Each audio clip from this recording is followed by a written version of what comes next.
కలెక్టర్పై దాడి కేసులో తెలంగాణ ఐఏఎస్ల సంఘం సీరియస్ అయింది. దాడి ఘటనను తెలంగాణ ఐఏఎస్ ఆఫీసర్స్ అసోసియేషన్ ఖండించింది. బాధ్యులను గుర్తించి ప్రభుత్వం వేగంగా చర్యలు తీసుకుంటుందన్న అభిప్రాయాన్ని వ్యక్తం చేసింది. ప్రభుత్వ చర్యలతో విధి నిర్వహణలో ఇకపై అధికారుల సంకల్పం బలపడుతుందని ఐఏఎస్ల సంఘం తెలిపింది.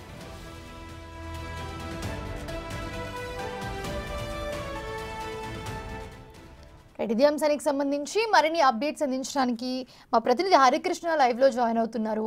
హరికృష్ణ, ప్రస్తుతం చూస్తున్నాము కలెక్టర్పై ఏదైతే దాడి జరిగిందో దాంట్లో తెలంగాణ ఐఏఎస్ల సంఘం సీరియస్ అయినట్లుగా కనిపిస్తోంది. సో దీనికి సంబంధించి బాధ్యులను కూడా గుర్తించి ప్రభుత్వం వేగంగా చర్యలు తీసుకుంటుందని కూడా చెప్పింది.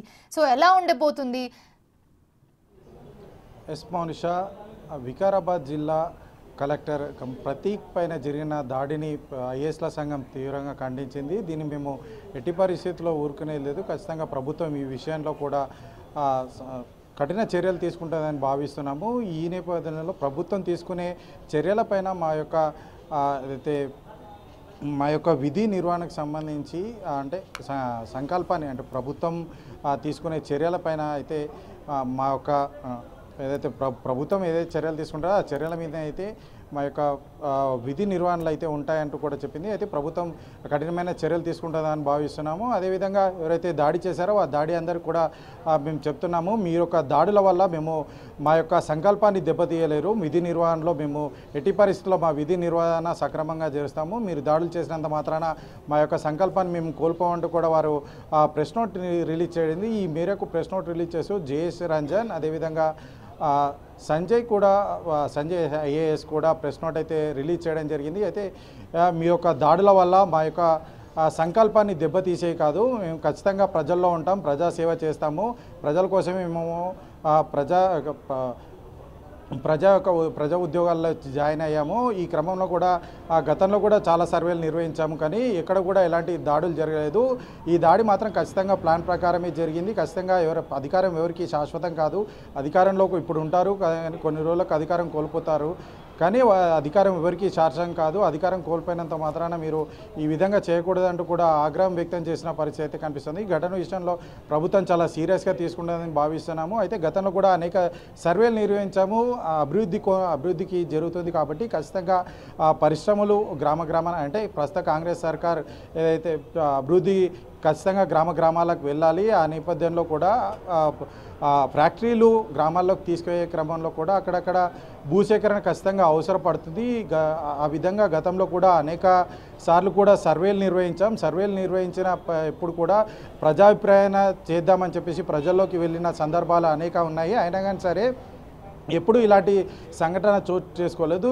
ఈసారి అంటే ఏకంగా జిల్లా మేజిస్ట్రేట్ ఎవరైతే జిల్లా మేజిస్ట్రేట్ ఉంటారో కలెక్టర్ మీదనే దాడి చేయడం మేము ఐఏఎస్గా తీవ్రంగా ఖండిస్తాను. ఐఏఎస్ల సంఘంగా దీన్ని ఖండిస్తున్న పరిస్థితి అయితే ఉంది. అదేవిధంగా ఏ ఉద్యోగి అయినా సరే రాష్ట్రంలో పనిచేసిన ఉద్యోగులందరూ కూడా ప్రజాసేవకై పనిచేస్తారు. వాళ్ళు ఎవరి మీద దాడి జరిగినా సరే అది అందరికీ వర్తిస్తుంది కాబట్టి దీన్ని ఉద్యోగులందరూ ఇప్పటికే ఖండించడం అయితే జరిగింది. అదేవిధంగా ఐఏఎస్ల సంఘం ప్రత్యేకంగా ఐఏఎస్ల సంఘం కూడా చాలా సీరియస్గా తీసుకుంది. ఎందుకనంటే జిల్లా మేజిస్ట్రేట్ జిల్లా బాధ్యత మొత్తం కూడా కలెక్టర్ చూసుకుంటాడు. అట్లాంటిది కలెక్టర్ మీదనే ప్లాన్ ప్రకారం దాడి చేయడం దీన్ని మేము తీవ్రంగా ఖండిస్తున్నాం. ప్రజాసేవలో ఉన్నాం కాబట్టి ఖచ్చితంగా ప్రజల అభిప్రాయాల మేరకు మేము పనిచేస్తాం. ఎవ్వరూ మా సంకల్పాన్ని అంటే దెబ్బతీసే ప్రయత్నం చేసినా కానీ సరే మేము మా సంకల్పాన్ని కోల్పోము. ఖచ్చితంగా ప్రజాసేవలో ఉంటాము. ప్రజలను ఎప్పటికీ ప్రజలకు సేవలు అందించే బాధ్యతలో ముందుంటామంటూ కూడా ఐఏఎస్ల సంఘం అయితే పేర్కొనడం జరిగింది. ఈ మేరకు జేఎస్ రంజన్ అదేవిధంగా సంజయ్ ఐఏఎస్లు కూడా వారు అధ్యక్ష కార్యదర్శి ఇద్దరు కూడా ప్రెస్ నోట్ రిలీజ్ చేయడం జరిగింది. మొత్తానికి వికారాబాద్ కలెక్టర్పై జరిగిన ఘటన ఏదైతే ఉందో ఆ ఘటనలో ప్రభుత్వం చాలా సీరియస్గా ఉంది. ప్రభుత్వం తీసుకునే చర్యలు కఠినంగా వ్యవహరిస్తారని కూడా మేము భావిస్తున్నాము.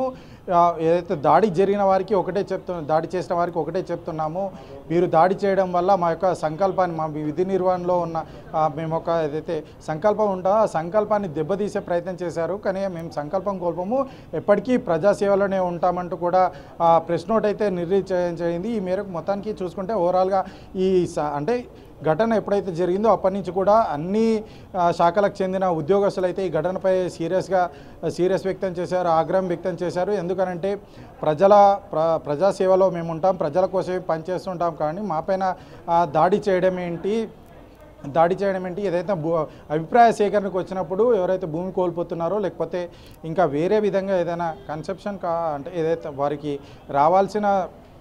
రావాల్సింది ఉంటుందో అది వారికి నచ్చకపోతే ఏదైతే గవర్నమెంట్ ఇచ్చే భూసేకరణకు సంబంధించి డబ్బులు ఇస్తుందో ఆ డబ్బులు నచ్చకపోతే మాత్రం వివిధ ప్లాట్ఫామ్లు ఉన్నాయి, వివిధ ప్లాట్ఫామ్ల ద్వారా తమ యొక్క సమస్యను వారికి వెళ్ళబుచ్చుకునే ప్రయత్నం చేయాలి. ఏకంగా మీ దగ్గరికి జిల్లా మేజిస్ట్రేట్కి సంబంధించి డైరెక్ట్గా కలెక్టర్ మీ దగ్గరికి ప్రజాప్రాయ సేకరణకు వచ్చారు. మీరు ఇలాంటి సంఘటనలను అంటే దాడి చేయడం ఎంతవరకు సమంజసం, ప్రజలు కూడా ఒకసారి ఆలోచించాలి. ఎవరో ప్రేరేపించిన దాన్ని బట్టి మీరు అధికారులపైన దాడులకు వస్తే అనవసరంగా అటు మీ అమాయకులైన మీరు మీ యొక్క జీవితానికి అదేవిధంగా మీకు అంటే మేమంటే ప్రత్యేకంగా ఉద్యోగస్తులకు సంబంధించి మేము మీకు టైం ఇస్తాము, ఎందుకంటే మీకోసం మేము పనిచేస్తున్నాం కాబట్టి టైం ఇస్తాము. అట్లాంటి వారి మాపైనే దాడి చేస్తే ఖచ్చితంగా మీరే ఇబ్బంది పడాల్సి వస్తుంది. ఎందుకంటే అధికారులంతా కూడా ప్రజల కోరిక మేరకు ప్రజల కోసం పనిచేసే వాళ్ళం ఉంటాం కాబట్టి దీనివల్ల మీరే ఇబ్బందులు ఎదుర్కొనే పరిస్థితి ఉంటుంది. సో ప్రజలంతా కూడా ఒకసారి ఆలోచించాలి. అంటే మీ అభిప్రాయం సేకరణ ఒకవేళ మీరు చెప్పుకోలేని పరిస్థితి ఉంటే వివిధ ప్లాట్ఫామ్లు ఉన్నాయి కదా, ఆ ప్లాట్ఫామ్లను దృష్టిగా ప్రభుత్వానికి దృష్టికి తీసుకుపోవాలంటూ కూడా ఐఏఎస్ల సంఘం అదేవిధంగా ఉద్యోగ జేఏసీ సంఘాలంతా కూడా అభిప్రాయం వ్యక్తం చేసిన పరిస్థితి అయితే కనిపిస్తుంది. మనుషులు right, thanks for the updates Harikrishna.